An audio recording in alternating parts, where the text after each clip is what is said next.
நம்ம வந்திருக்கிறோம், கடைசி நேரத்திலே வந்திருக்கிறோம். இப்படிதான் எல்லாருமே சொல்லிட்டே இருக்கிறீங்க. ஆனால் காலங்கள் அவிதமாய் நெருங்கி கொண்டு போகிறது.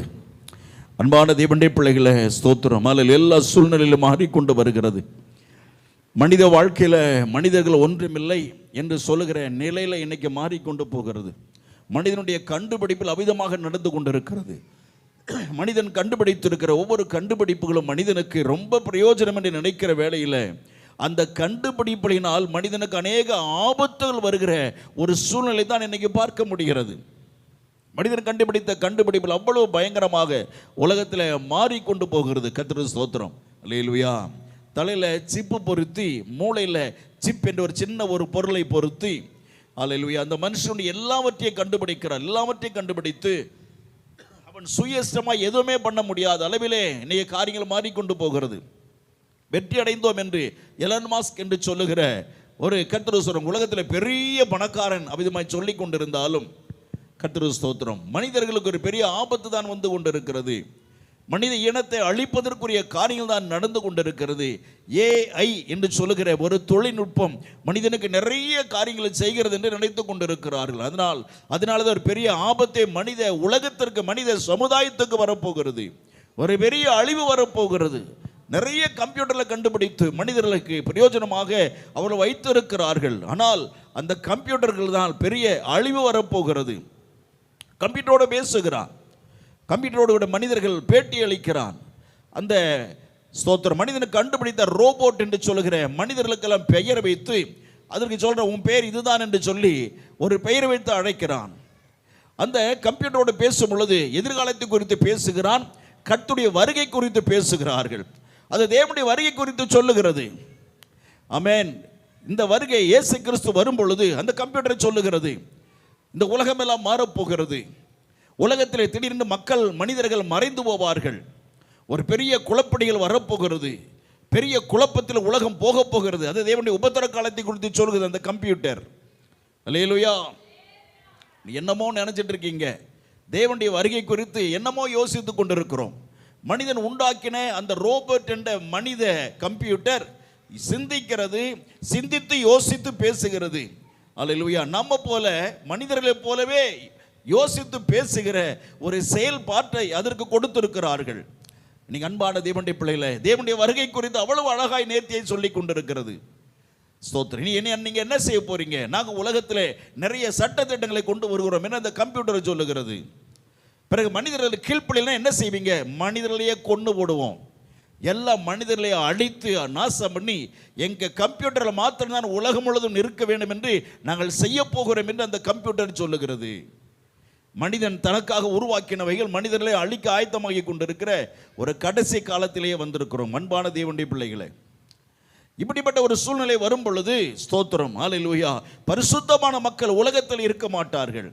கம்ப்யூட்டர் உலகத்தை ஆட்சி செய்யும் பொழுது, கம்ப்யூட்டர் மனிதர்கள் நிறைய சட்டத்திட்டங்களை கொண்டு வரும் பொழுது, கம்ப்யூட்டர் மனிதர்களை ஆட்சி செய்யும் பொழுது பரிசுத்தமான பிள்ளைகள் இந்த உலகத்தில் இருக்க மாட்டார்கள்.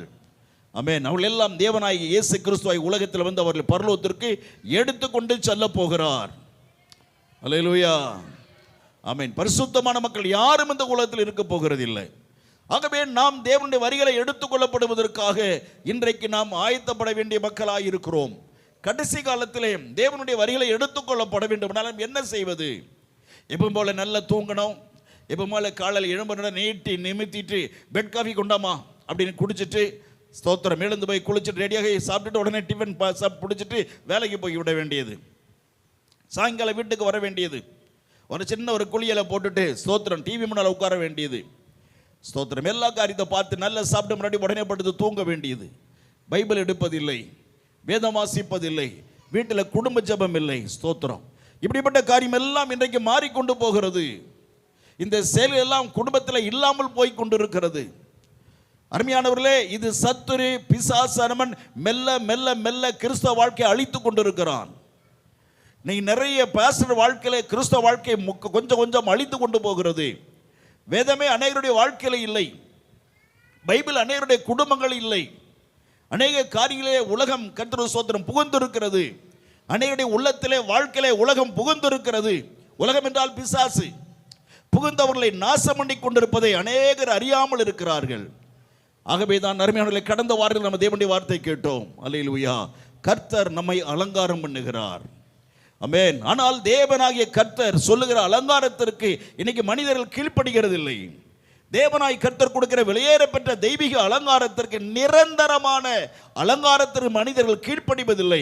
ஒரு தற்காலிகமான ஒரு கொஞ்ச நேரம் மட்டும் பளிச்சு இருக்கிற மாதிரி பண்ணிக்கணும் என்று நாம் செய்கிறது தான் கீழ்ப்படுகிறோமே ஒழிய, தேவனாம் இயேசு கிறிஸ்து நமக்கு கொடுக்கிற ஒரு நிலையான அலங்காரத்தை பெற்றுக்கொள்வதற்கு, நம்மை போஷிக்க, ஆசீர்வதிக்க, நடத்த, குறைவில்லாமல் நடத்துவதற்கு, நோயில்லாத வாழ்க்கை வாழ்வதற்கு, தேவன் கொடுக்கிற காரியங்களுக்கு கீழ்ப்படுகிற எண்ணம் இன்னைக்கு நமக்கு இல்லாமல் இருக்கிறது.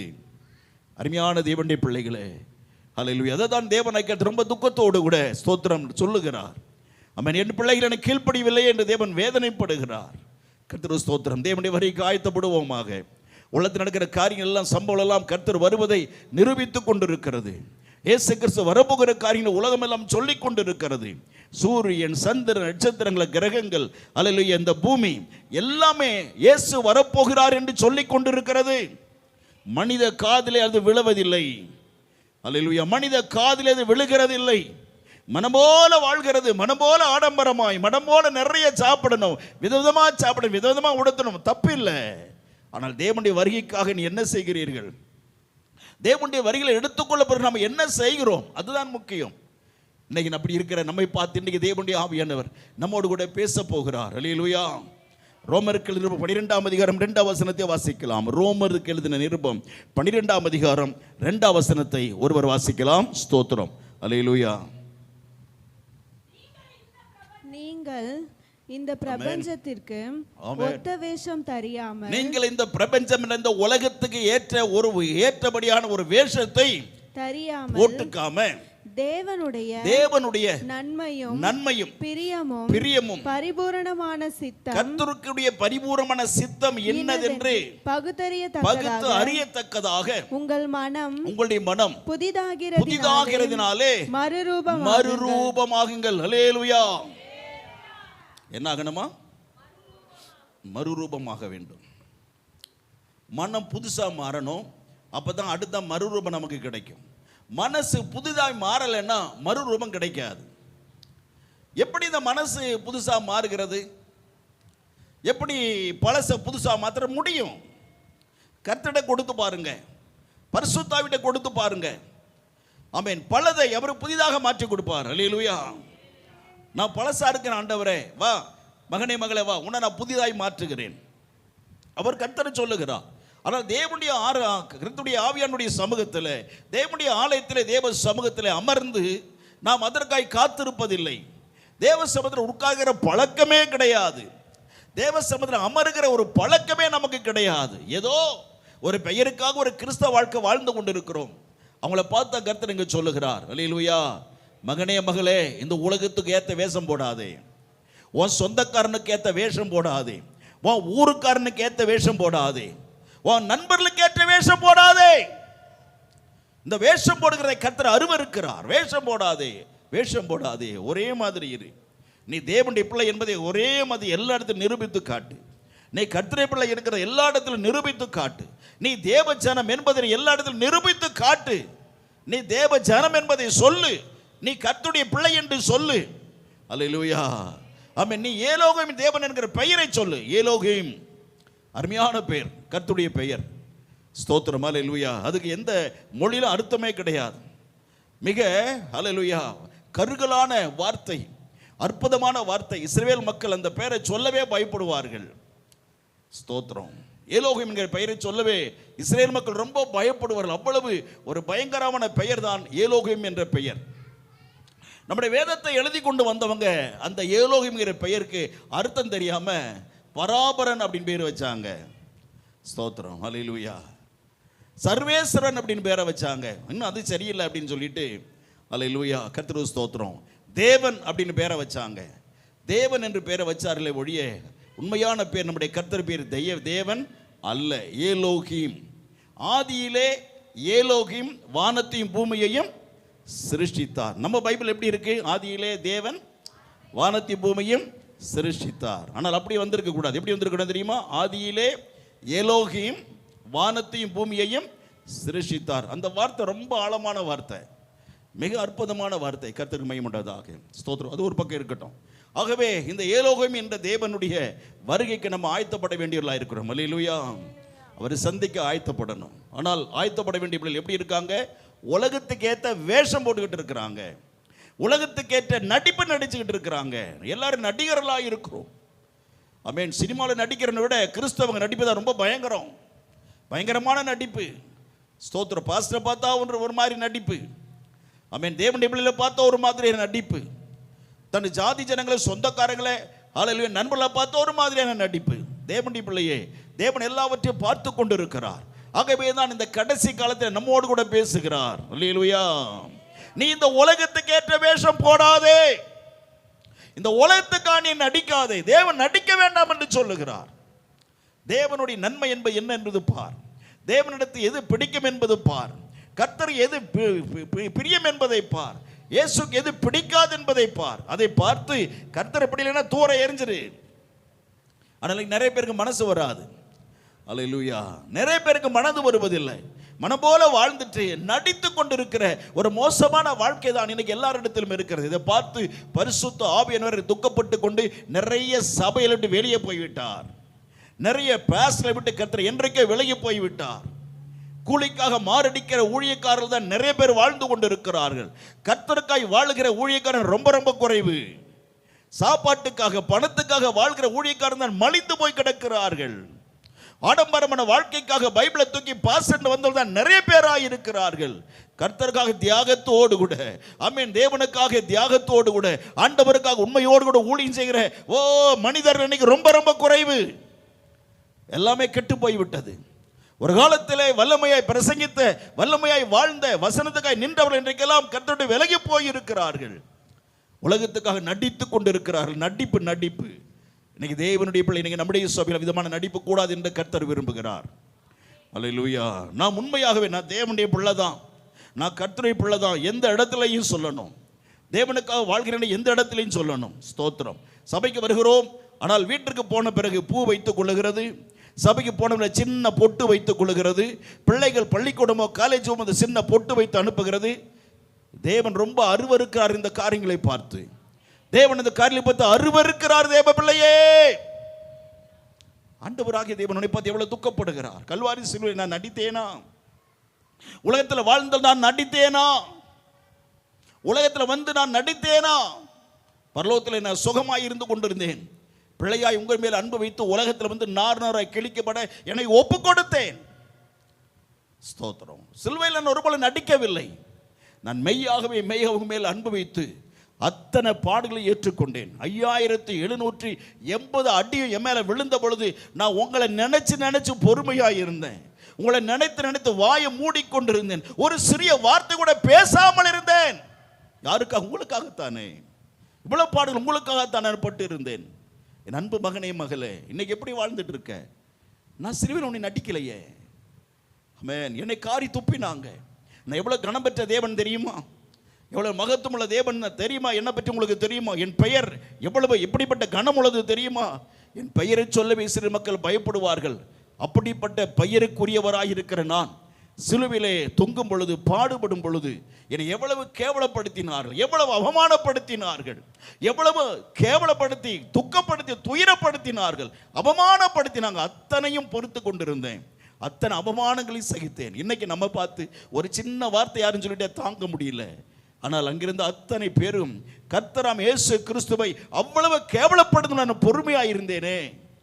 உன்னைத்தான் நினைச்சேன் மகனே, மகளை, உன்னைத்தான் நினைச்சு இவ்வளவு பாடுகளை பட்டிருந்தேன். ஆனால் இன்னைக்கு நீ எப்படி வாழ்ற? நடிக்கிறியே, நீ நடிச்சுக்கிட்டு இருக்கிறியே, ஒரு நடிப்புலவா வாழ்ந்துட்டு இருக்கிற. வேண்டாம் மகனே, மகளே, ஒரு உண்மையான வாழ்க்கை வாழணும். கர்த்தருக்காக உண்மையான வாழ்க்கை வாழணும்.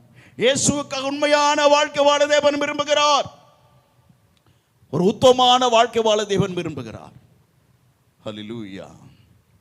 இந்த வார்த்தையில கர்த்தர் கொடுத்து பண்ண உள்ளமெல்லாம் உடைந்தது. ஆமென். என் இருதயம் பாரம் அடைந்தது. இரவு 1:15 மணிக்கு எழுந்துட்டேன்.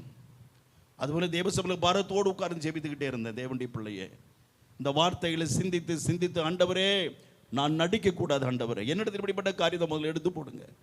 நமக்கு உண்மையாக இருக்கணும் ஐயா, உத்தமான ஊழியக்காரனாக இருக்கணும்.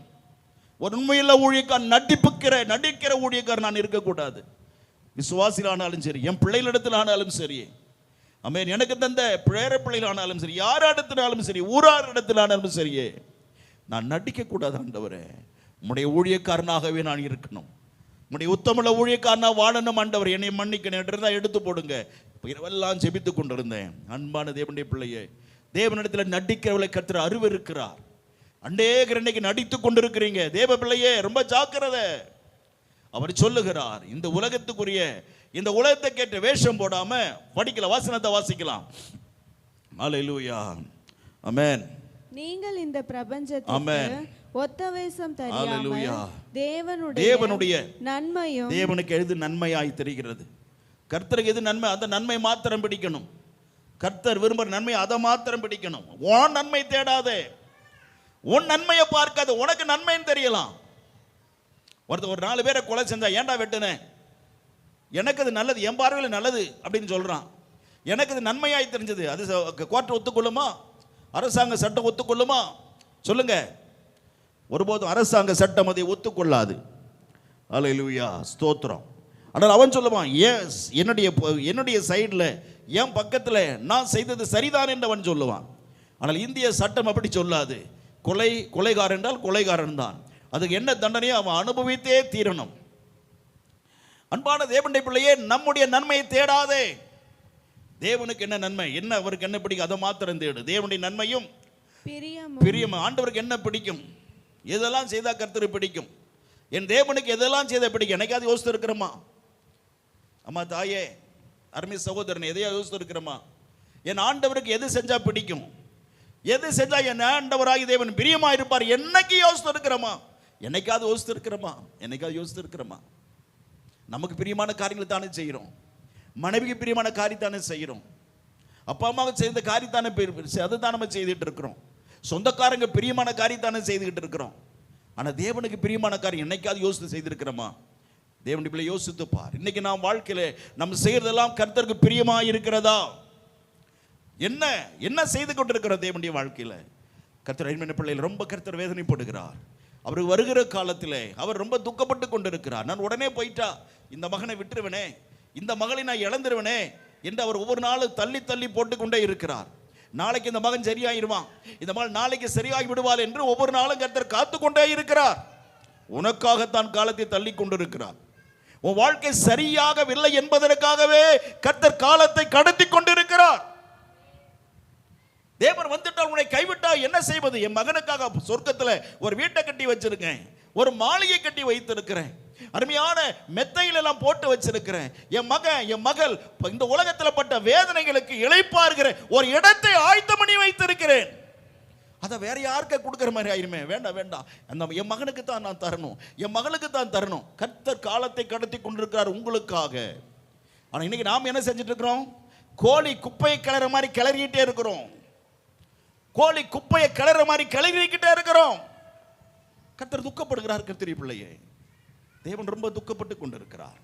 இன்னைக்கு ஒரு பெரிய மாற்றம் வரணும். ஆமீன் சொல்லுங்க, சத்தமா சொல்லுங்க. எல்லாரும் வாழ்க்கையில் ஒரு மாற்றம் வரணும். Praise the Lord. ஒரு பெரிய மாற்றம் இன்னைக்கு வந்தே ஆகணும். கர்த்தர் பிள்ளையே, ஹல்லேலூயா. ஒரு வாழ்க்கையில மாற்றம் வரணும். என் தேவனுக்கு என்ன பிரியம் அதை தான் நான் செய்யணும். கர்த்தருக்கு என்ன பிரியம் அதை மட்டும் செய்யணும். தேவனுக்கு பிரியமும் பரிபூர்ணமான சித்தம் என்னதென்று பகுத்து அறியணும். தேவனுடைய சித்தம்னா என்ன? ஸ்தோத்திரம். பகுத்து அறியணும். தேவ சித்தத்தை தெரிஞ்சுட்டு விட்டுவிடக்கூடாது, அப்படியே செஞ்சிடக்கூடாது. சித்தத்தை தெரிந்து கொண்டு மறுபடியும் என்ன செய்யணும்? அந்த சித்தத்தை பகுத்தறின என்ன அர்த்தம்? பிரிச்சு பார்க்கணும். ஆமென். நேரம் இருக்கா நமக்கு? நேரம் இல்லைன்னு சொல்லுவோம். தேவ சித்தத்தை கேட்கறது இல்லையே. நமக்கு என்ன சித்தம் அதை தான் செய்வோம். சித்தம் என்ன? விருப்பம். சித்தம் என்றால் எண்ணம், சித்தம் என்றால் விருப்பம். அப்ப தேவனுக்கு என்ன பிரியமோ அதைத்தான் செய்யணும். அதை செய்யறது இல்லை. நமக்கு என்ன இஷ்டமோ, நமக்கு என்ன விருப்பமோ, நம்ம உள்ளத்துல என்ன வருதோ அதைத்தான் செய்துகிட்டு இருக்கிறோம். வேண்டாம் தேவ பிள்ளையே, கர்த்தரின் பிள்ளையே வேண்டாம். அல்லேலூயா. கர்த்தர் ஸ்தோத்திரம். நான் ஒவ்வொரு சின்ன சின்ன காரியமானாலும் நான் கர்த்தரிடத்தில் கேட்காம எந்த காரியத்தை நான் செய்வதில்லை. ஸ்தோத்திரம். அல்லேலூயா. எந்த ஒரு காரியத்தை தேவ விருப்பம் இல்லாமல் எதையும் நான் செய்வதில்லை. கர்த்தருக்கு ஸ்தோத்திரம். நான் ட்ரெஸ் போட்டா கூட ஆண்டவரே இந்த துணி போடணுமா கேட்டு தான் போடுவேன். பரிசுத்த ஆவியினர் விருப்பத்தை கேட்டு நான் ஒவ்வொன்றையும் செய்து கொண்டிருக்கிறேன். கர்த்தருக்கு ஸ்தோத்திரம். தேவனுடைய விருப்பம் என்ன, அதை செய்யணும். தேவனுடைய நோக்கத்தை தெரியணும். தேவனுடைய நோக்கத்தை எப்படி தெரிஞ்சுக்கிறது? சித்தத்தை தெரிஞ்சுக்கணும். சித்தம்னா என்னங்க? சித்தம்னா என்ன சொல்லுங்க, சத்தமா சொல்லுங்க. விருப்பம். சித்தம் என்றால் என்ன? விருப்பம் எங்க இருக்குது? விருப்பம் எங்க இருக்கும்? விருப்பம் எங்க இருக்கும்? விருப்பம் எங்க இருக்கு சொல்லுங்க? இருதயத்தில் இருக்கும். விருப்பம் எங்க இருக்கும்? விருப்பம், வாஞ்சை, இஷ்டம் எல்லாம் எங்க இருக்குது? வாயில, சத்தத்துல, வார்த்தையில தெரியாது. அது எங்க இருக்கும்? இருதயத்தில் இருக்கும். அப்ப தேவனுடைய இருதயத்தில் இருக்கிற சித்தத்தை எப்படி நாம அறிஞ்சுக்கிறது? இப்ப வாங்க வழிக்கு, இப்ப வாங்க விஷயத்துக்கு. சித்தம், தேவனுடைய சித்தம் தேவனுடைய இருதயத்தில் இருக்கிறது. தேவனுடைய மனசுக்குள்ள இருக்கிறது அந்த சித்தம். அதை நாம எப்படி அறிஞ்சுக்கிறது? நாம் எப்படி அறிஞ்சுக்கிறது? எப்படி அறிந்து கொள்கிறது?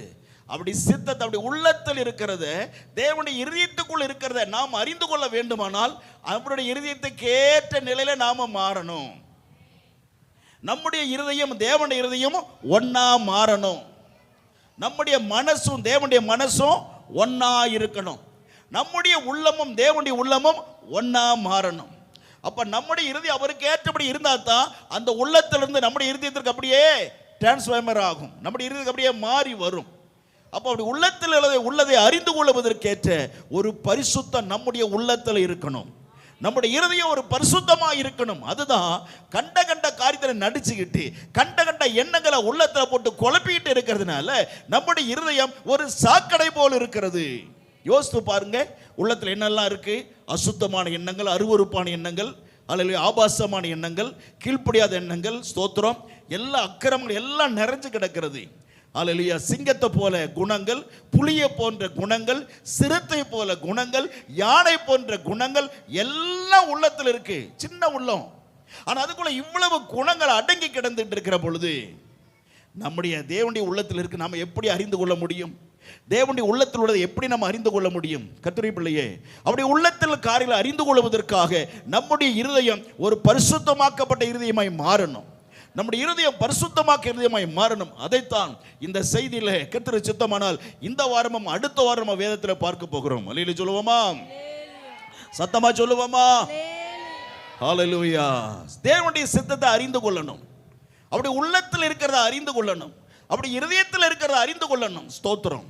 ஆக அப்படி உள்ளத்தில் உள்ள காரியங்களை அறிந்து கொள்வதற்கு நம்முடைய உள்ளம் தேவனுடைய உள்ளம் போல மாறணும். அப்போ அப்படி சித்தத்தை அறிகிற ஒரு அறிவு நமக்கு வேண்டும். அந்த சித்தத்தை அறிந்து கொள்ளாதபடி நம்ம எதுவுமே பண்ண முடியாது. இன்னைக்கு உலகத்தில் வெகு சிலர் பேருக்கு தான் தேவனுடைய சித்தத்தை அறிந்து கொள்கிற ஒரு கிருபையை தேவன் தந்திருக்கிறார். வெகு சிலருக்கு தான் அந்த அனுபவம் இன்னைக்கு இருக்கிறது. இன்னைக்கு தேவ ஜனமே, நம்முடைய சபையில் அத்தனை பேரும் அல்லேலூயா தேவனுடைய இருதயத்தில் இருக்கிற அறிகிற அனுபவத்தை பெற்றுக்கொள்ள வேண்டும். சத்தமா சொல்லுவோம் ஆமென். தேவனுடைய இருதயத்தில் இருக்கிற அந்த அனுபவங்களை, நம்மை குறித்த எண்ணங்கள், நம்முடைய குடும்பத்தை குறித்த சித்தத்தை, நம்முடைய உயர்த்துவதை குறித்த சித்தத்தை, நம்மை மேன்மைப்படுத்துகிற சித்தத்தை, நம்மை ஆசீர்வதிக்கிற காரியங்களை குறித்து அல்லேலூயா அப்படி உள்ளத்துள்ளதை நம்ம அறிந்து கொள்ள வேண்டும். நம்ம இருதயத்துக்கு வரணும். நம்முடைய அவர் இருதயத்து போல இருந்தா அப்பா அப்படியே கட்டி அணைத்துக் கொள்வார். அப்படி உள்ளத்திலிருந்தெல்லாம் நம்முடைய உள்ளத்தில் டிரான்ஸ்ஃபார்மர் பண்ணிக்கிட்டே இருப்பார். அப்படியே போட்டுக்கிட்டே இருப்பார். உள்ளத்தில் வந்து கொண்டே இருக்கும். அல்லேலூயா. அதை தான் தேவன் இன்றைக்கு அநேக காரியங்கள் இந்த அனுபவத்தை கத்தெடுத்து இருக்கிறார். இந்த வெளிப்பாட்டு தரிசனம் என்ற கிருபை நமக்கு வேண்டும். அப்பொழுதுதான் அப்படி சித்தத்தை நாம் அறிந்து கொள்ள முடியும். தேவனுடைய உள்ளத்தில் உள்ளதை நாம் அறிந்து கொள்ள முடியும். ஆகவே இதை கர்த்தருடைய பரிசுத்த ஆவியானவர் நம்முடைய இயேசு கிறிஸ்துவின் உள்ளத்தில் உள்ளதை நமக்கு அவர் கற்றுக் கொடுக்க வேண்டுமானால், இயேசு கிறிஸ்துவின் உள்ளத்தில் உள்ளதை நமக்கு பரிசுத்த ஆவியானவர் சொல்லித்தர வேண்டுமானால் நம்முடைய இருதயம் தேவ இருதயம் போல மாறணும். நாம் தேவனுடைய பரிசுத்த ஆவியின் கீழ்ப்படிந்து நடக்கும் பொழுதுதான் இந்த பரிசுத்த ஆவியானவர் இயேசு கிறிஸ்துவின் உள்ளத்தில் உள்ளது எல்லாம் நமக்கு அவர் எடுத்து கொடுப்பார். நம்முடைய இருதயம் பரிசுத்தமா இருக்கணும். உள்ளத்தின் ஆழத்துல அல்லேலூயா இருதயத்தின் ஆழத்துல கொஞ்சம் கூட கபடம் இல்லாம, எந்த பாவ சிந்தனை இல்லாம, ஆமென், தேவனுக்கு விரோதமான எந்த ஒரு காரியமும் உள்ளத்தில் இல்லாம, உள்ளத்தின் ஆழத்திலிருந்து தெய்வீக சிந்தை இன்னைக்கு நமக்குள்ள இருக்கணும். அந்த ஆழமான சிந்தை இருக்கும் பொழுதுதான் வெளிப்பாடுகள் வரும். ஆமென். ஆழமான சிந்தை இருக்கும் பொழுதுதான் தரிசனங்கள் நமக்கு வரும். ஸ்தோத்திரம். அன்பானவர்களே, இந்த வெளிப்பாடுகள் வேண்டுமானால் உள்ளத்தின் ஆழத்திலிருந்து தெய்வீக சிந்தனை வரணும். இது பாஸ்டருக்கு தான் கிடைக்கும், மற்ற யாருக்கும் கிடைக்காது என்று வேதத்தில் எங்கேயுமே கிடையாது. எல்லா கர்த்தருடைய பிள்ளைகளுக்கும் தேவன் தருவார். அல்லேலூயா. ஊழியம் செய்கிற ஊழியக்காரங்களுக்கு, அவனுடைய குடும்பத்தினருக்கும், சபை மக்களா எல்லாருக்கும் தேவன் ஒன்று போல இந்த அனுபவத்தை கர்த்தர் தர ஆயத்தமாயிருக்கிறார். நாம் அதை கேட்டு பெற்றுக்கொள்வதற்கு நமக்கு அந்த வகையே தெரியல. அப்படி வகை தெரிந்தாலும் அது கேட்டுக்கொள்கிற விருப்பம் இல்லாமல் இருந்து கொண்டிருக்கிறோம். கர்த்தருடைய பிள்ளையே, உலகம் மோசமானது, நல்லா புரிந்து கொள்ளுங்க. நீங்க நினைக்கிற மாதிரி உலகம் இஷ்டம் போல கிடையாது. இந்த உலகம் உங்களுடைய விருப்பத்தை ஏற்றபடியாய் கிடையாது. நீங்க நினைக்கிற ஒரு நல்ல வாழ்க்கை இந்த உலகம் உங்களுக்கு கொடுக்க போகிறது கிடையாது. இந்த உலகம் நீங்கள் விரும்புகிற நிறைய பணத்தை உங்களுக்கு கொடுக்காது. நீங்கள் நினைப்பது போல உலக மேன்மையை உலகம் உங்களுக்கு ஒருபோதும் கொடுக்காது. ஆனால் நீங்கள் தேவனுக்கு பயந்து நடக்கும் பொழுது, நீங்கள் தேவனுக்கு கீழ்ப்படிந்து நடக்கும் பொழுது, தேவனுக்கு ஏற்றவளாய் வாழும் பொழுது, பைபிளில் வசனத்தபடி நடக்க ஆரம்பிக்கும் பொழுது, பரிசுத்த ஆவியானவர் நீங்க என்னெல்லாம் உலகம் கொடுக்காதோ அதெல்லாம் இயேசு கிறிஸ்து கொடுப்பார். அல்லேலூயா. உயர்வை கொடுப்பார் கர்த்தருடைய ஆவியானவர். ஆமென். மேன்மை கொடுப்பார் கர்த்தருடைய ஆவியானவர். செல்வத்தை கொடுப்பார் கர்த்தருடைய ஆவியானவர். அல்லேலூயா. இயேசு கிறிஸ்துவினிடத்திலிருந்து தேவனுடைய ஆவியானவர் பரிசுத்தம் எல்லாவற்றையும் கொண்டு வந்து நமக்கு கொடுக்கிறவராய் இருக்கிறார். ஆமென். ஆனா உலகம் தராது. உலகம் ஒண்ணு உங்களுக்கு தராது. ஆனால் கர்த்தர் இயேசு கிறிஸ்துவாகிய அவருடைய பரிசுத்த ஆவியானவர் இயேசு கிறிஸ்துவினிடத்திலிருந்து கொண்டு வந்து எல்லாவற்றையும் நமக்கு அவர் கொடுக்க ஆயத்தமாய் இருக்கிறார். ஆமென். ஆகவே ஹல்லேலூயா, ஸ்தோத்திரம். உங்களுடைய மனம் புதிதாக மாறணும். உங்களுடைய மனம் புதிதாகிறதுனால என்னவாகுங்க? அதுக்குள்ள வசனத்தை விட்டீங்க பாத்தீங்களா? கையில பைபிளை வச்சுக்கிட்டே திரு திருன்னு முடிச்சுட்டு என்னதான் நினைக்கிறீங்க? இல்ல எங்க தான் உட்கார்ந்துட்டு இருக்கீங்கன்னு கேட்கிறேன். எல்லாரும் தலைவர் ஒரு கொட்டு கொட்டிக்கிங்க, ஓங்கி ஒரு கொட்டு கொட்டிக்கிங்க. எல்லாரும் வசனத்தை கவனமா வச்சுக்கணும். அல்லேலூயா. ஆமென். தேவனுடைய சித்தம் என்னது என்று பகுத்து அறியத்தக்கதாக உங்களுடைய மனம் புதிதாகிறதுனாலே மறுரூபமாகுங்கள். அப்போ ஒரு சித்தத்தை பகுத்து அறியணும். அப்போ அதை பிரித்து பார்க்கணும். அப்போ அது பகுத்தறிகிற ஒரு அறிவு நமக்கு வேண்டும்.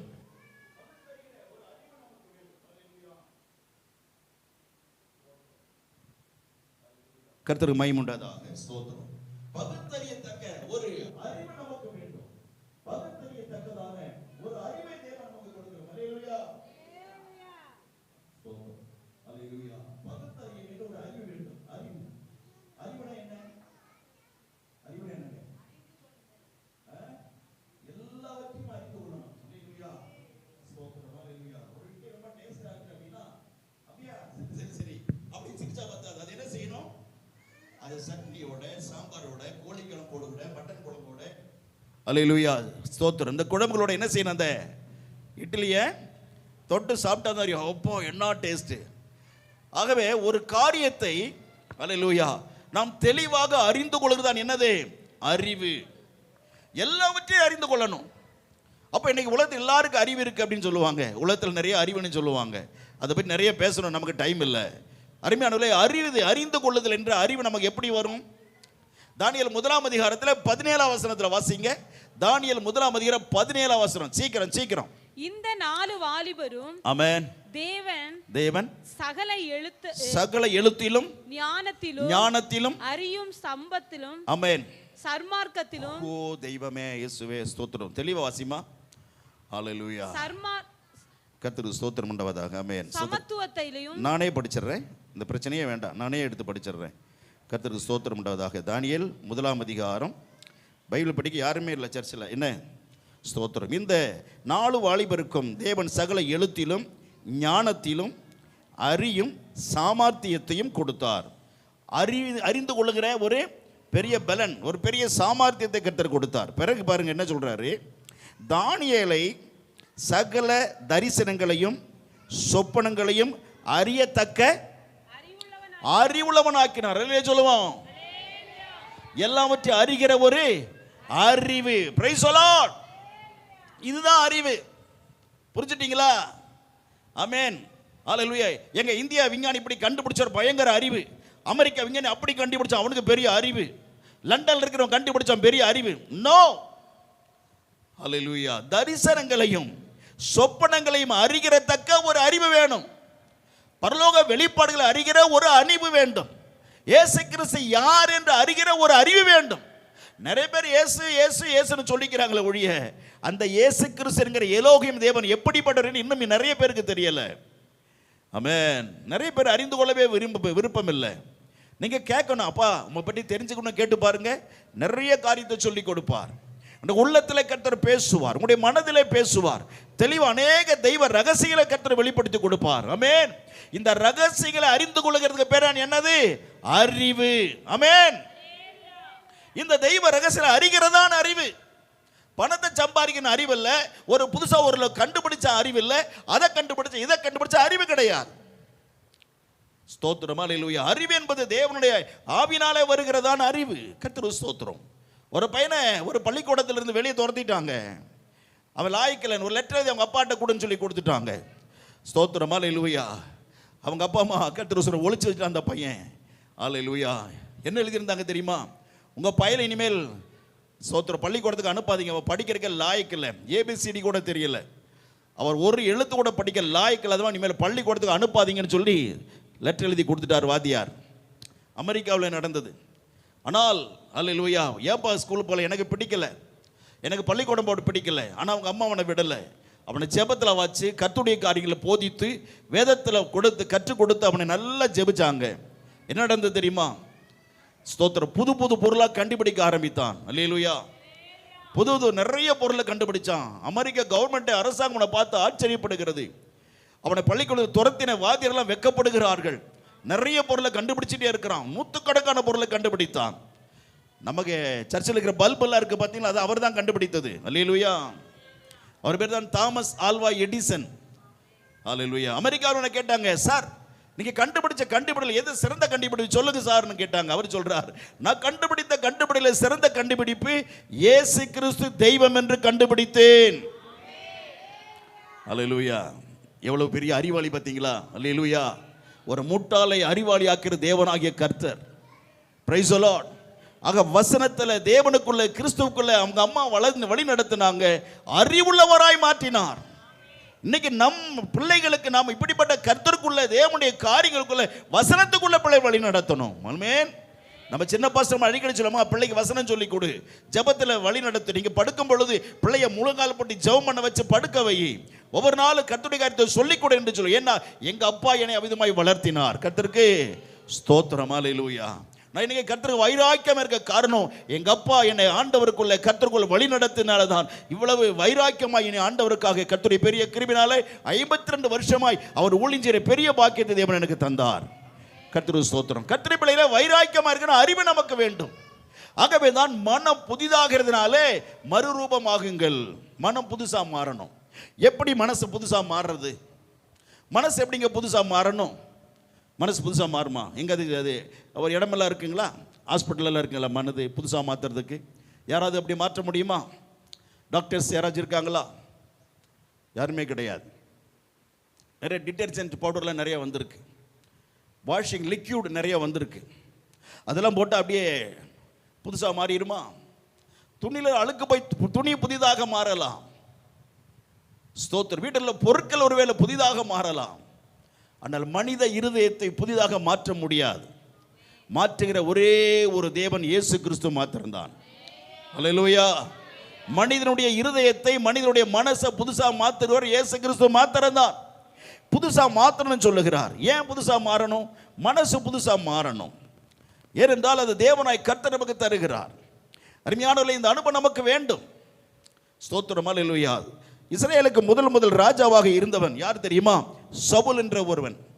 அவன் கழுதை தேட கழுதை காணவில்லை என்று கழுதை தேட அவனும் அவனுடைய வேலைக்காரர் 2 பேரும் போறாங்க. அப்ப இப்படி வரப்போறான் என்று ஏற்கனவே சாமுவேல் தீர்க்கதரிசியில் கர்த்தர் சொல்லிட்டாரு. இப்போ அந்த தீர்க்கதரிசி காத்து கொண்டு இவர் கரெக்டாக போகிறார்.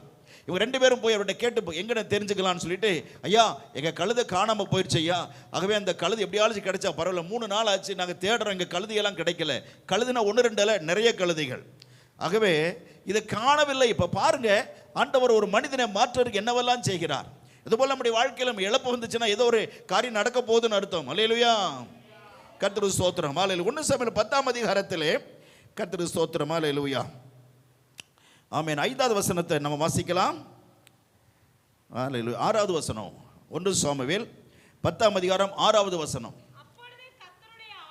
அப்பொழுது கர்த்தருடைய ஆவியை உன்மேல் இறங்குவார், நீ அவர்களோடு கூட தீர்க்க தரிசனம் சொல்லி வேறு மனிதனாவாய். பரிசுத்தாவின் ஒரு மனிதனுக்குள்ள இறங்கினால் அவன் என்னவா மாறுகிறான்? வேறு மனுஷனா மாறணும். ஆமென். ஒரு மனிதன் மேல, ஒரு மனுஷன் மேல, ஒரு சகோதரன் மேல, சகோதரி மேல, ஒரு கர்த்தரை பிள்ளை மேல பரிசுத்தாவின் இறங்கி வருவாரானால் அவர்கள் வேறு ஆளாக மாறணும். வேறு ஆளாக மாறணும். என்ன மாதிரி பயந்தாங்குழி யாருமே கிடையாது. பல தடவை நான் சொல்லியிருக்கேன். அல்லேலூயா. நான் 11வது படிக்கும் பொழுது கூட எங்க பாட்டியோட முந்தானை பிடிச்சிட்டு தான் ஆமென் உற்சாகம் போவேன். அப்படிப்பட்ட பயங்கர கோலை. ஆண்கள் முகத்தை நேர பார்த்து நான் பேச மாட்டேன், உடனே சிரிச்சு வெக்கப்பட்டு சிரிச்சிடுவேன். அப்படிப்பட்ட கோலை. இப்போ பெண்கள் முகத்தில் பார்ப்பேன்னா முடியாது. அப்படிப்பட்ட கோலையா என்னை தேவனாய் கர்த்தர் 17 வயசுல பரிசுத்தாவிலே அபிஷேகம் பண்ணினார். கர்த்தருக்கு ஸ்தோத்திரம். அந்த சபையில் யாருக்கு அப்படிப்பட்ட அபிஷேகம் கிடைக்கல, அப்படி ஒரு விசேஷமான அபிஷேகத்தை கர்த்தர் எனக்கு தந்தார். அந்த அபிஷேகத்துக்கு பிறகு பாருங்க, ஹல்லேலூயா, வாழ்க்கையே மாறினது. Praise the Lord. இரவில் 2 மணி 3 மணிக்கு தான் வீட்டுக்கு வருவேன். ஊழியத்துக்கு போயிட்டு தைரியமாக வருவேன். ஆமென். நீலகிரி மாவட்டத்தில் காடு மலைகள் எல்லாம் நடந்து தைரியமாக தனியாய் வருகிற ஒரு தைரியத்தை கர்த்தர் தந்தார். Praise the Lord. ஏன்? தேவ ஆவியின் எனக்குள்ள வரும்பொழுது என்னையே கர்த்தர் வேறு மனிதனாக மாற்றினார். Praise the Lord. கர்த்தருக்கு ஸ்தோத்திரம். இன்னைக்கு அன்பான தேவனுடைய பிள்ளைகளே, தேவனுடைய ஆவியர் வரும்பொழுது சும்மா ஏதோ கரமுறை 2-3 வார்த்தை பேசுறதுக்கு அல்ல, வேறு வார்த்தை பேசுவதற்காக அல்ல, அந்நிய பாஷை பேசுவதற்காக அல்ல, வாழ்க்கையே மாறணும். வாழ்க்கையிலே குணங்கள் மாறணும், சுபாவங்கள் மாறணும். அதான் சொல்றாரு, நீ வேறு மனிதனாக மாறுவாய் என்று தீர்க்கதரிசனம் சொல்லப்படுகிறது. தேவனுடைய பிள்ளையே, இன்னைக்கு தேவ ஆவியர் வருவன வாழ்க்கை மாறி இருக்கணும். இன்னைக்கு இயேசு எனக்குள் இருந்தால் என் வாழ்க்கை மாறணும். ஆமென். பக்கத்து வீட்டுக்காரனை போல நான் இருக்கக்கூடாது, என் தெருவில் இருக்கிற போல நான் இருக்கக்கூடாது. என் வாழ்க்கை, என் வார்த்தை, என்னுடைய பார்வை, என்னுடைய எண்ணங்கள், என்னுடைய செய்கை, என் நடக்க எல்லாமே மாறணும்.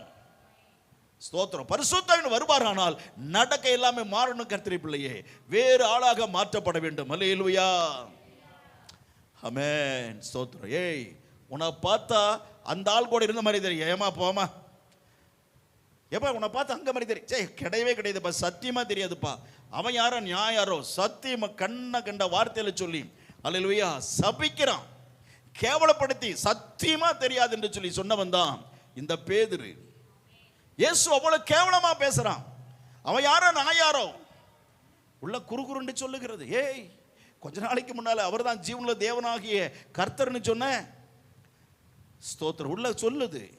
ஆனால் அடக்கி கொண்டு ஆமென் அல்லேலூயா கர்த்தர் அவ்வளவு கேவலமா பேசுறான். இஸ்ரேல் நாட்டில் வேலைக்காரங்க ரொம்ப மட்டகரமா வச்சிருப்பாங்க, ரொம்ப கேவலமா நடத்துவார்கள் வேலைக்காரர்களை.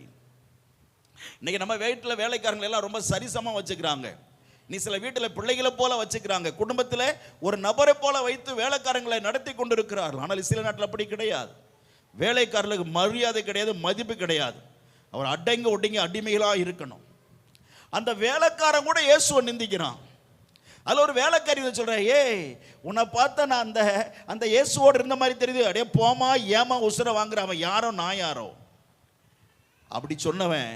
அல்லேலூயா ஸ்தோத்திரம். ஆமென். கர்த்தருக்கு ஸ்தோத்திரம். பரிசுத்த ஆவியை பெற்ற பிறகு 120 பேர் சேர்ந்து ஜெபிக்கும் பொழுது, தேவன் ஆவியால் நிரப்பப்பட்ட பொழுது, அல்லேலூயா 120 பேர் உட்கார்ந்துட்டு இருக்கிறாங்க. ஆனால் இவன் மட்டும் எழுந்து நிற்கிறான். அல்லேலூயா.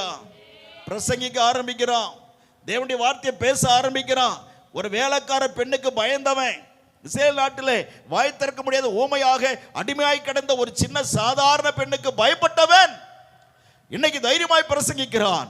உலகத்தில் ஒரு எல்லா ஜாதி ஜனமும் சேர்ந்திருக்கிறது. ஏறக்குறைய 17 மொழி பேசுகிற மக்கள் அங்கே இருக்கிறார்கள். 17 மொழி பேசுகிற ஜனங்கள் அங்கே கூடியிருக்கிறார். பிரசங்கிக்கிறான். அந்த பிரசங்கித்த வார்த்தை கேட்டு பிசினஸை விட்டுட்டாங்க, அவங்க தொழில் பண்றதை விட்டுட்டாங்க. எத்தனையோ ஊர்கள் தேசம்லாம் கடந்து கப்பல்ல வந்தவங்கலாம் எல்லாத்தையும் விட்டுட்டு ஆமென் பிரசங்கத்தை கேட்கிறான். 3000 பேர் எனக்கு ஒப்பு கொடுத்தாங்க. ஹல்லேலூயா. எத்தனை பேர்? ஒரே பிரசல 3000 பேர் ரட்சிக்கப்பட்டாங்க. ஏன்? தேவ ஆவியின் அவர்கள் நடப்பித்த அற்புதமான கிரியை. ஸ்தோத்திரம். இன்னைக்கு அன்பான தேவனுடைய பிள்ளைகளே, இன்னைக்கு தேவ ஆவியின் வரும்பொழுது நம்ம வேறு மனிதர்களாக மாறணும். பரிசுத்தன் வரும்பொழுது நம்முடைய மனம் மாறணும், சுபாவங்கள் மாறணும். கோபத்தை பிசாசு தூண்டி கொடுப்பான். நீ கோபப்படு, நீ எரிச்சலா பேசு, சும்மா விட்டுறாத, உன்னை யாரோ சொல்லிட்டாங்க, உன்னை அவங்க இப்படி பேசிட்டாங்க, இவங்க இப்படி திட்டாங்க, போய் சண்டை போடு, போ, ஓடு ஓடு, பிசாசு சொல்லுவான். ஹல்லேலூயா. அடங்கி நிற்கணும். ஆமென். கர்த்தாவே என்ன இப்படி பேசிட்டாங்கப்பா, என் உள்ள தாங்க முடியல ஆண்டவரே, என் பாரமா இருக்கிறதப்பா, என் இருதய வேதனையா இருக்கிறது ஆண்டவரே. நான் உங்ககிட்ட கேட்க மாட்டேன், என் பாரத்தை எடுத்து போடுங்க, தாங்க பலம் கொடுங்க. ஆமென். அப்படித்தான் கர்த்தருடைய பிள்ளை ஜெபிக்கணும். Praise the Lord. சொல்லிட்டாங்க, நான் கேட்கணும், கேட்டதா அவன் விட மாட்டேன். அவளை 2ல் 1 பார்ப்பேன். 2ல் 1 என்ன? 2 என்ன? 2ல் 1 பார்ப்பேன். அப்படி 2ல் 1 என்னது? 2 அதில் 1 என்னது அவங்களுக்கே தெரியாது இல்லையா? எது 2ன்னு தெரியாது. ஆனால் சொல்லுவாங்க 2ல் 1 பார்க்கணும். ஸ்தோத்திரம். தேவனுடைய பிள்ளையே, மனதில் பிசாசு தூண்டி விட்டானா இப்படி தான் நடக்கும். ஒருத்தரை பார்த்து பேசிட்டோம்னா அவங்க பிரச்சனையாகி போயிடும். நீங்கள் கர்த்தர் உங்களை சாந்தப்படுத்தி அமைதிப்படுத்தி, ஆண்டவரே பொறுமை கொடுங்க, பொறுமை கொடுங்க. சரி, கர்த்தர் பொறுமை கொடுத்தாலும் சண்டைக்கே போகல. 2 நாள் கழிச்சு பார்க்குறீங்க, பிரைஸ் தி லார்ட், அக்கா நல்லா இருக்கிறியாக்கா, அக்கா உன்னை கூட தப்பாக பேசுறக்கா, ரொம்ப சாரிக்கா. மன்னிப்பு கேட்பாங்களா? கேட்க மாட்டாங்களா? கர்த்தர் செய்வார். அல்லேலூயா. அப்போ நீங்கள் தான் பெரிய ஆளாக இருப்பீங்க. அதை காதில் கேட்டு கூட என்னை ஏன்னு கூட கேட்கலக்கா, என்னை மன்னிச்சிருக்கா அப்படி கண்ணீரோட சொல்லுவாங்க. கர்த்தருக்கு அல்லேலூயா மகிமை தட்டி கொடுத்து நீங்கள் தேவன சமூகத்தில் எப்படி இருப்பீங்க? அந்த இடத்துல கர்த்தர் உங்களை உயர்த்துவார். ஆமென்.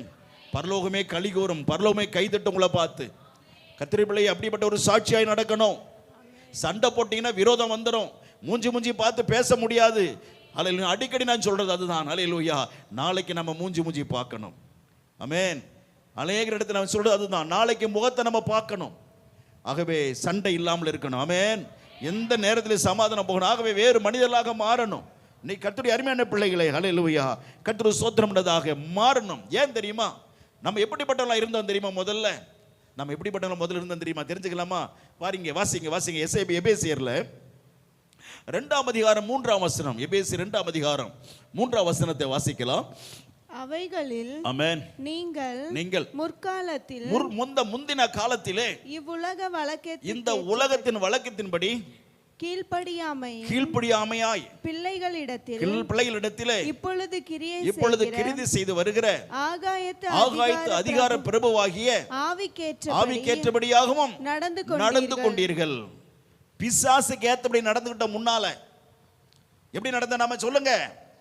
முற்காலத்தில் எப்படி நடந்தோம் சொல்லுங்க? வசனம் எப்படி? முதல்ல வாசிமா டக்குன்னு படி. அவைகளில் நீங்கள் முற்காலத்திலே இவ்வுலக வழக்கத்தில் இந்த உலகத்தின் வழக்கத்துக்கு ஏற்றபடி பிசாசினால் நடத்தப்பட்டு கொண்டிருந்தோம்.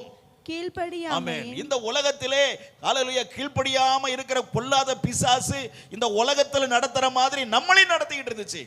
ஆனா இன்னைக்கு இயேசுவை ஏத்துக்கிட்ட பொழுது அதுல இருந்து என்ன செஞ்சிட்டோம்? சொல்லுங்க அதுல இருந்து நாம வெளியே வந்தோம். அல்லேலூயா. அப்ப உலகத்தார போல நாம் இல்லாம வெளியே வந்துட்டோம். ஆனா இப்ப மறுபடியும் என்ன செஞ்சிட்டோம் தெரியுமா? வெளியே வந்து கொஞ்ச நாள்ல மறுபடியும் அதே இடத்துக்கு மறுபடியும் போயிட்டோம். மறுபடியும் பிசாசுக்குள்ளேயே போயாச்சு. இப்ப சாத்தா உள்ள வந்து பூந்து உட்கார்ந்துக்கிட்டான்.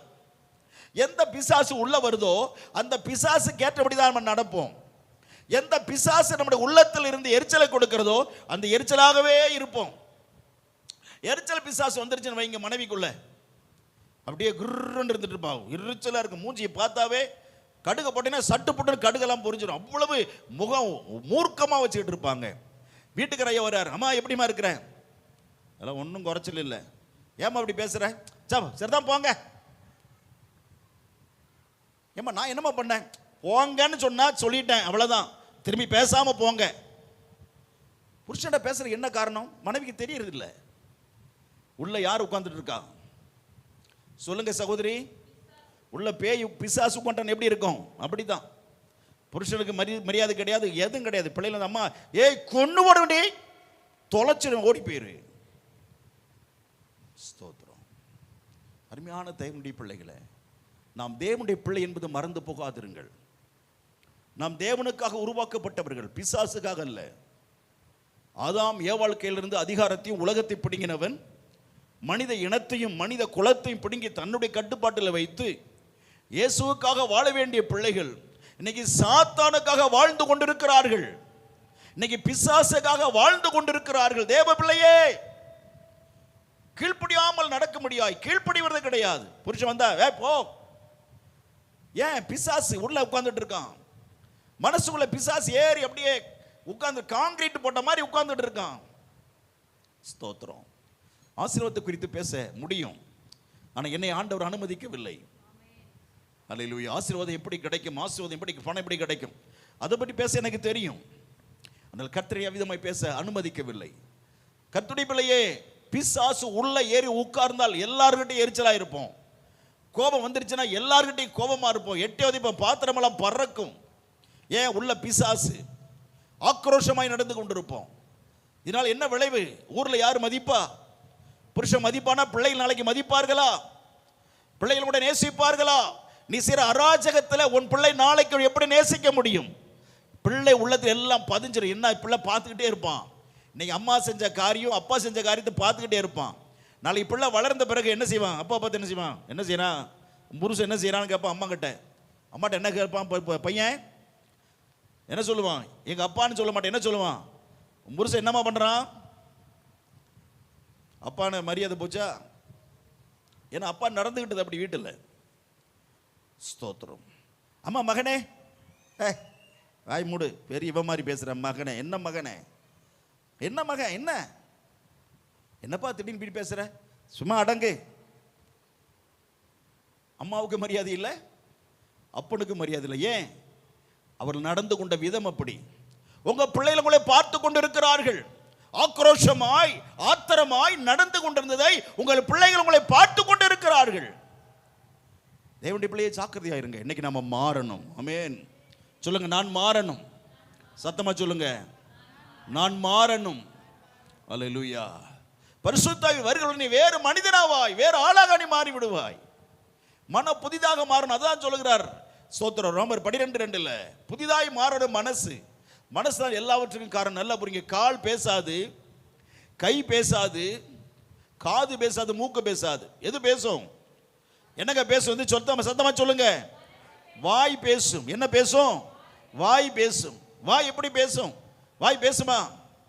எப்படி வாய் பேசும்? சொல்லுங்க. வாய் எப்படி பேசும்? மனசுல இருக்கிற யோசனை தான் அல்லேலூயா தொண்டை வரையிலும் வருது. நல்லா பேசணும், கவனமா கேளுங்க. எப்படி நம்ம பேசுறோம் என்று சொல்லுகிறேன். தொண்டை வரையில் அந்த எண்ணம் வரும். தொண்டை வரையில் வந்த உடனே நுரையிலிருந்து வருகிற காற்று அந்த கர்த்தர் சொல்ற எண்ணங்களுக்கு உரு கொடுத்து தொண்டையில மேல் அண்ணாக்கில மேல் பகுதியில் மோதி, நாக்கில மோதி, 2 கன்னங்களில மோதி, ஆமென், நாக்கில அந்த வார்த்தையை அழகாக உருவெடுத்து பல்லுகளால் சீராக்கி, அல்லேலூயா, வார்த்தைகளை பல்லு சீராக்கி உதடுகள் மூலமாக அழகான வார்த்தைகள் வெளியே வருகிறது. அல்லேலூயா. இப்படி தான் பேசுறோம். சரிதானா? அப்ப வெறும் காத்து, நுரையில வெறும் காத்து வந்தாலும் பிரயோஜனம் இல்லை.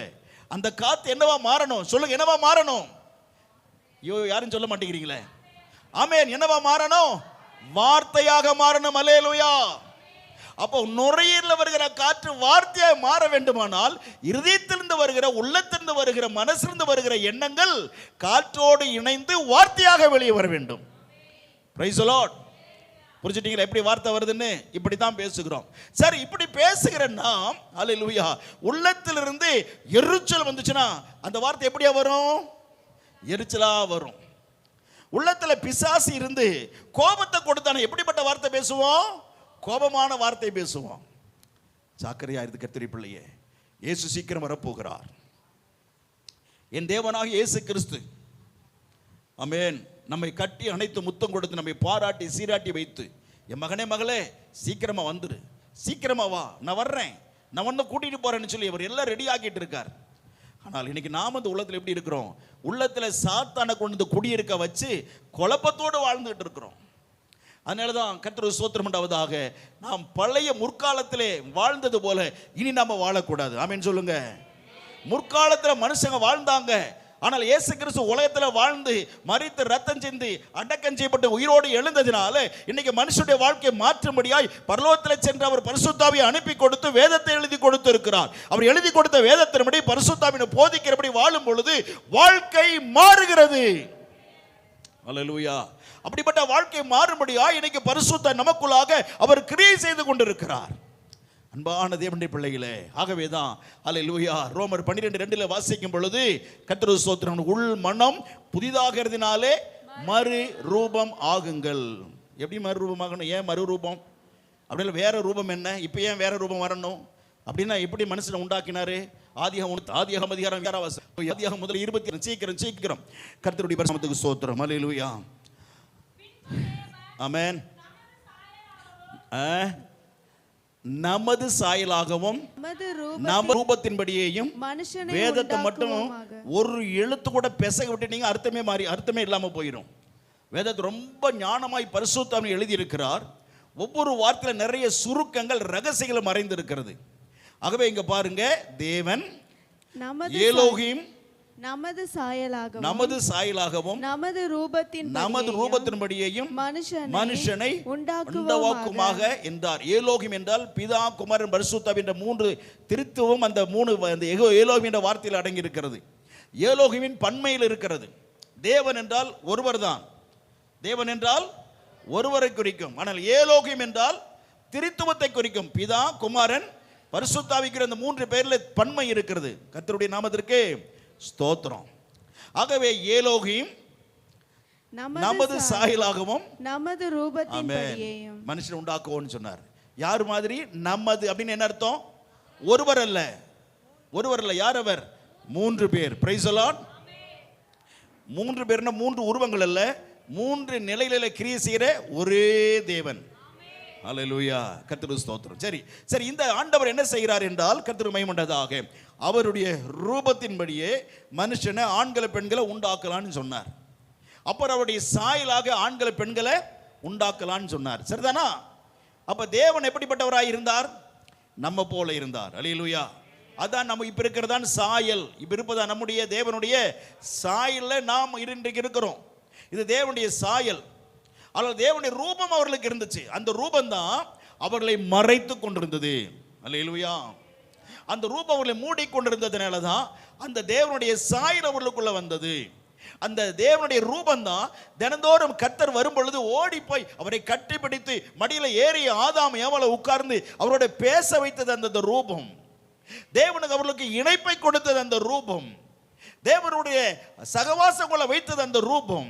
தேவனோடு கூட இணைந்து ரெண்டு பேரும் கர்த்தருடைய கரங்கோற்று அந்த ஏதேன் தோட்டத்தில் நடக்க வைத்தது அந்த ரூபம். ஸ்தோத்திரம். ஆண்டவரோடு அவ்வளவு ஒரு ஐக்கியத்தை அந்நியோன்யத்தை உண்டு பண்ணின அந்த ரூபம். அல்லேலூயா. பழத்தை பறிச்சு சாப்பிட்ட பொழுது அந்த ரூபம் அவர்களை விட்டு என்ன செஞ்சது? விலகி போனது. ஸ்தோத்திரம். அல்லேலூயா. அந்த பாவ பழத்திலிருந்து இருக்கிற சாறு அப்படியே வயிற்றுல போய் குடலுறிஞ்சி மூலமா தொட்டு உடம்புல போய் அப்படியே டச் பண்ணி பிளட்ல டச் பண்ண உடனே அந்த ரூபம் அவர்களை விட்டு விலகி போனது. ஸ்தோத்திரம். அந்த ரூபம் கலண்டு போனது. அவர் நிர்வாணிகளா இருந்தும் நிர்வாணிகள் என்று அறியல. அப்ப நிர்வாணிகளா இருந்த பொழுது நிர்வாணிகள் என்று அறியாமல் இருந்ததுக்கு என்ன காரணம்? இப்ப தேவன் என்ன சொன்னாரு? நம்ம போல உருவாக்கலன்னு சொன்னார். அப்படித்தானா? தேவனை போல உருவாக்கினாரு. சரி, தேவன் என்ன ட்ரெஸ் போட்டிருக்கிறாரு? தேவன் என்ன ட்ரெஸ் போட்டிருக்காரு? சங்கீதம் 104 2வது வசனம். சீக்கிரம். ஹல்லேலூயா, கர்த்தருக்கு ஸ்தோத்திரம். சங்கீதம் 104 2வது வசனம். 104வது சங்கீதம் 2வது வசனத்தில் வாசிக்கலாம். தேவன் என்ன ட்ரெஸ் போட்டிருந்தார்? ஒளியை வஸ்திரமாக தேவனாய் கர்த்தர் தரித்திருந்தார். ஆமென். அப்ப தேவன் வெளிச்சத்தை தம்முடைய ட்ரெஸ்ஸா போட்டிருந்தார். அல்லேலூயா சொல்லுவோமா? சத்தமா சொல்லுவோமா? உற்சாகமாய் சொல்லுவோம். ஸ்தோத்திரம். கர்த்தராகிய தேவன் நான் போட்டது என்ன ட்ரெஸ் போட்டிருந்தார்? வெளிச்சத்தை, ஒளியை, பிரகாசத்தை அவர் வஸ்திரமாய் தரித்திருந்தார். ஆதாமுக்கு ஏவாளுக்கும் இதே வஸ்திரத்தை தான் ட்ரெஸ்ஸாக கர்த்தர் கொடுத்திருந்தார். அதுதான் தேவனுடைய ரூபம். சரிதானா? இன்னைக்கு நாம கர்த்தருடைய வரிகளை எடுத்துக்கொள்ளப்பட்ட பிறகு நமக்கு அதே ரூபத்தை மறுபடியும் கர்த்தர் கொடுக்க போகிறார். அல்லேலூயா, ஆமென். தேவ ரூபம் நமக்கு கிடைக்கும். ஆதாம் ஏவாளை கொடுத்தாரு, பார்த்தீங்களா? இழந்துட்டாங்க இல்லையா? அதை மறுபடியும் தேவன் நமக்கு கொடுக்க போறார். அது கொடுக்க தான் உலகத்துக்கு வந்தார். அதனால தான் லூக்காவில் சொல்றாரு, இழந்து போனதை தேடவும் ரட்சிக்கவுமே மனுஷகுமார் உலகத்திலே வந்தார். என்ன இழந்து போயிட்டார்? தேவன் மனிதனை இழந்தார். மனுஷன் இழந்துட்டாரா? இழந்தார் ஏதேன் தோட்டத்தில். சரி, மனிதர்கள் என்ன இழந்தாங்க? தேவனை இழந்துட்டாங்க. மனுஷன் யாரை இழந்தாங்க? தேவனை இழந்துட்டாங்க. தேவ ரூபத்தை இழந்துட்டாங்க. தேவனுடைய உறவை இழந்துட்டாங்க. தேவனுடைய ஐக்கியத்தை இழந்துட்டாங்க. இப்ப மறுபடியும் அந்த ஐக்கியத்தை மனுஷனுக்கு கொடுப்பதற்காகத்தான், மனிதனுக்கு அந்த ஐக்கியத்தை கொடுத்து மறுபடியும் தன்னோடு சேர்த்துக் கொள்வதற்காகத்தான் இயேசு கிறிஸ்து உலகத்திலே வந்தார். சரிதானா? இப்போ மறுபடியும் அல்லேலூயா, தேவன் அவளை ரட்சித்து சபை என்ற ஒன்றை ஏற்படுத்தி பாஸ்டர் என்ற ஒரு தேவனுடைய ஊழியக்காரனை வச்சு பரிசுத்தாவியான இந்த சபைக்கு தேவனாய் கர்த்தர் கொடுத்து பரிசுத்தாவிய சபையை நடத்தி தேவனுடைய பைபிள்ல வசனத்திலிருந்து ஆழமான தெய்வ ரகசியங்களை கர்த்தர் போதித்து கர்த்தருடைய பிள்ளைகளை இன்னும் ஆவிக்குள் அப்படியே வளர செய்கிறார். அல்லேலூயா. அந்த ரூபத்தை பெறணும். எதை பெறணும்? இழந்து போன அந்த ரூபத்தை பெறணும். அந்த ரூபத்தை பெறுவதற்காகத்தான் இங்கே ரோமர் 12:2 சொல்றாரு, அந்த மறுபடியும் மறுரூபம் ஆகுங்கள். அப்ப மறுரூபத்தை நம்ம பெற்றுக்கொள்ள வேண்டுமானால் முதல்ல என்ன ஆகணும்? மனசு புதுசா மாறணும். அல்லேலூயா. அந்த ரூபத்தை மறுபடியும் கர்த்தர் நமக்கு கொடுக்க போகிறார். Praise the Lord. பரலோகத்தில் போகும் பொழுது நாம் இந்த ரூபத்தை நாம் தேவனிடத்திலிருந்து பெற்றுக்கொள்ள போகிறோம். கர்த்தருடைய பரிசுத்த நாமத்திற்கு ஸ்தோத்திரம். இவ்வளவு நேரம் முன்னோரை தான் போயிருக்கு, இன்னும் பிரசங்கத்துக்குள்ள போகவே இல்லை. கர்த்தருக்கு ஸ்தோத்திரம்.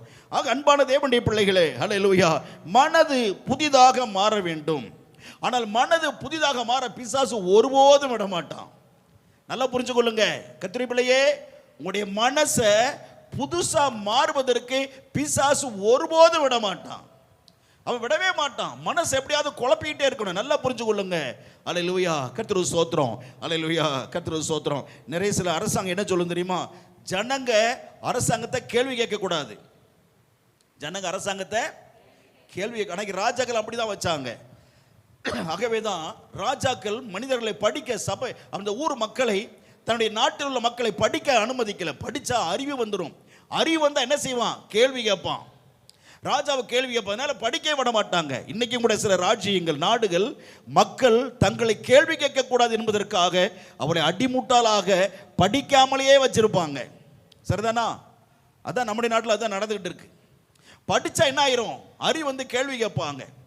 நம்முடைய தமிழ்நாட்டு இந்தியாவில் விட கர்த்தருக்கு ஸ்தோத்திரம் 55% படிப்பறிவுள்ள மாநிலமாக நம்முடைய தமிழ்நாடு இருக்கிறது. கர்த்தருக்கு ஸ்தோத்திரம். அதனால தான் தமிழ்நாடு என்ன செய்கிறது? நிறைய கேள்விகளை கேட்கிறது. கர்த்தருக்கு மகிமையுண்டாவதாக.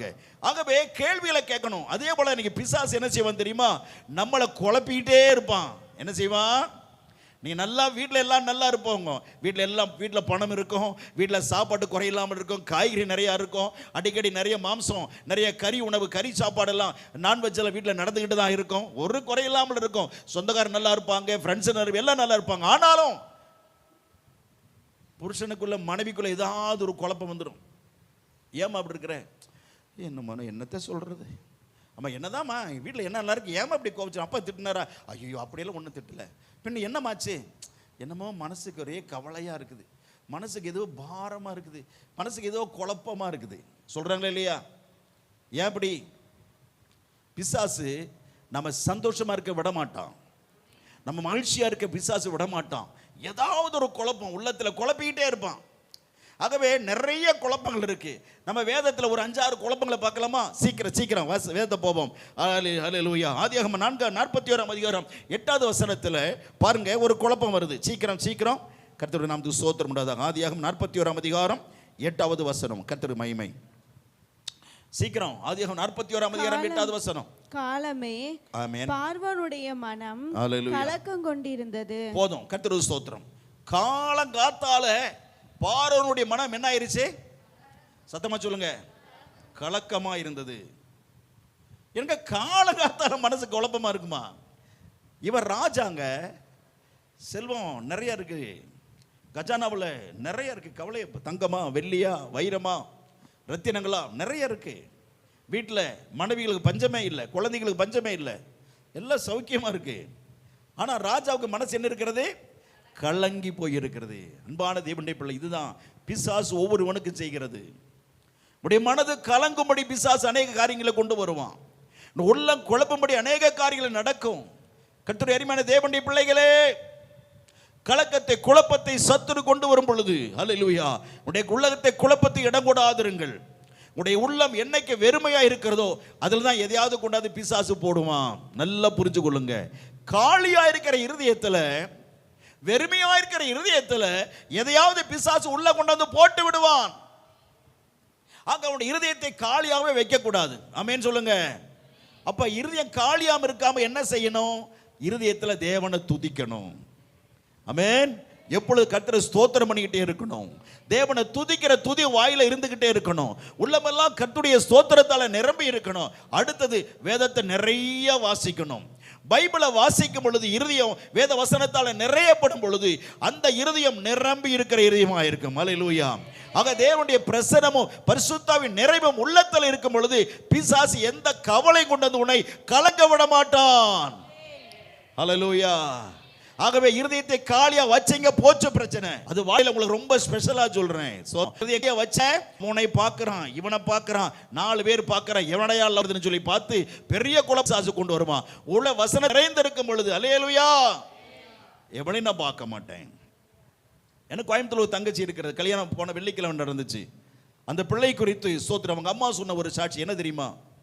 என் பிள்ளை இதுவரையிலையும் கர்த்தருக்கு ஸ்தோத்திரம் எந்த ஒரு ஆணையோ எவனையும் பார்த்து லவ் பண்ணல, எந்த ஒரு ஆணையும் பார்த்து ஆசைப்படல, எப்பொழுதுமே தெய்வ பிரசன்னத்திலேயே இருப்பாள்.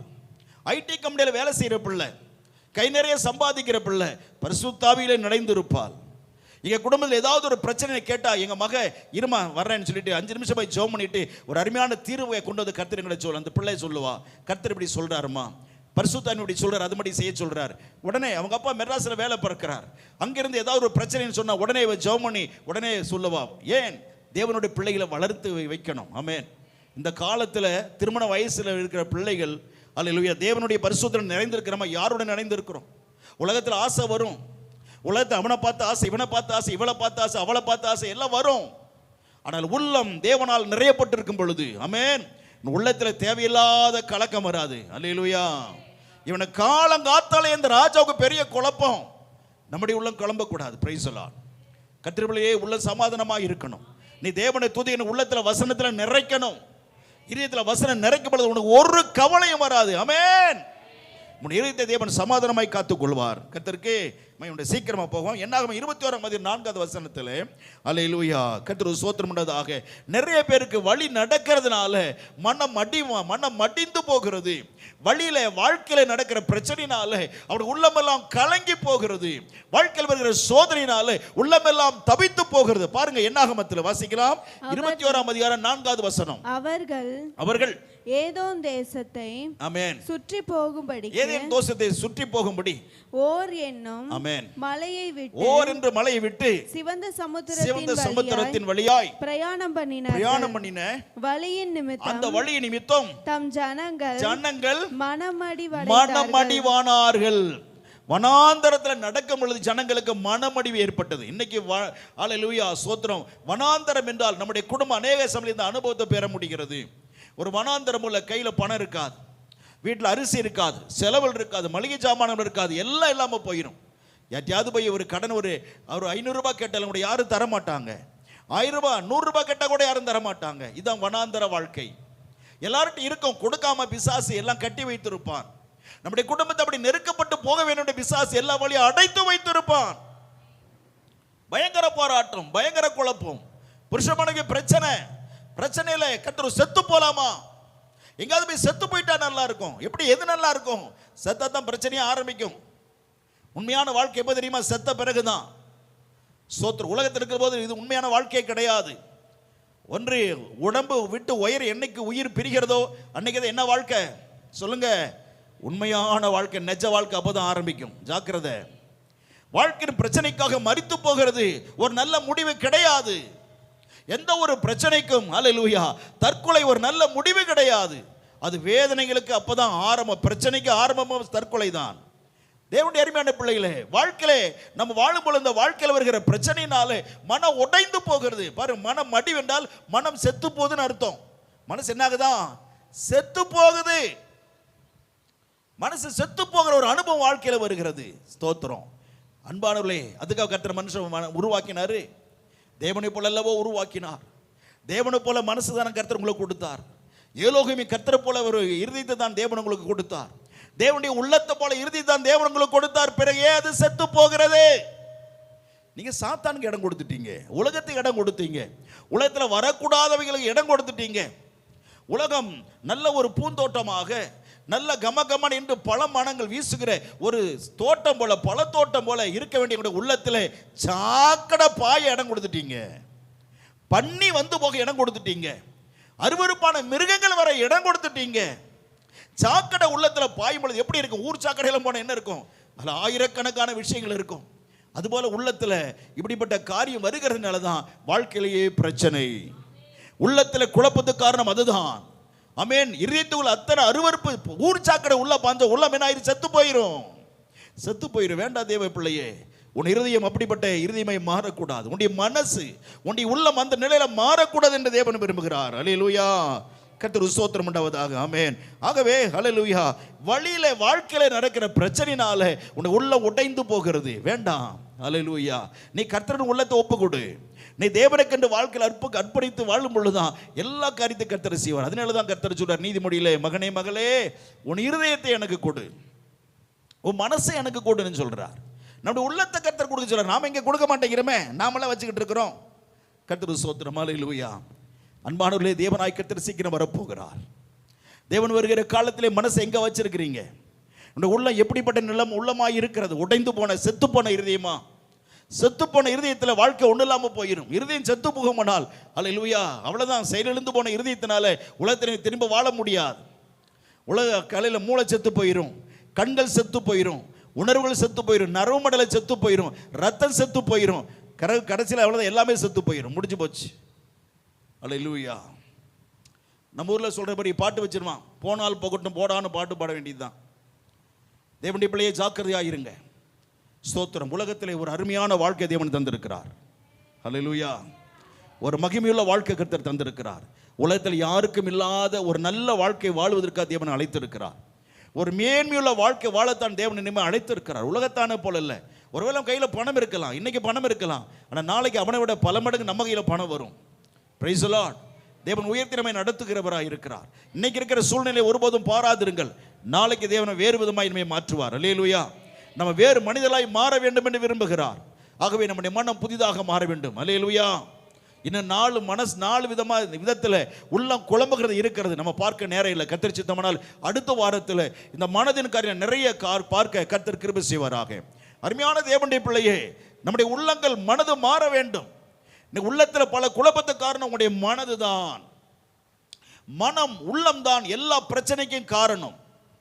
எல்லா நெருக்கத்துக்கு காரணம் நம்முடைய மனது தான். வாழ்க்கையின் வெறுமைக்கு காரணம் நம்முடைய மனது தான். தேவனுடைய பிள்ளையே, இன்னைக்கு அதை சரியாக்கி கொள்ளும் பொழுது ஆமென், வேறு ரூபத்தை தேவன் நமக்கு தருவார். Praise the Lord. பரலோகம் போவதற்குரிய அந்த ரூபத்தை கர்த்தர் நமக்கு தருவார். இயேசு கிறிஸ்து பரலோகத்தில் வைத்திருக்க நன்மை பெற்றுக்கொள்ள தேவன் அந்த ரூபத்தை கொடுப்பார். அதை பெற்றுக்கொள்ளணும் நாம். அல்லேலூயா.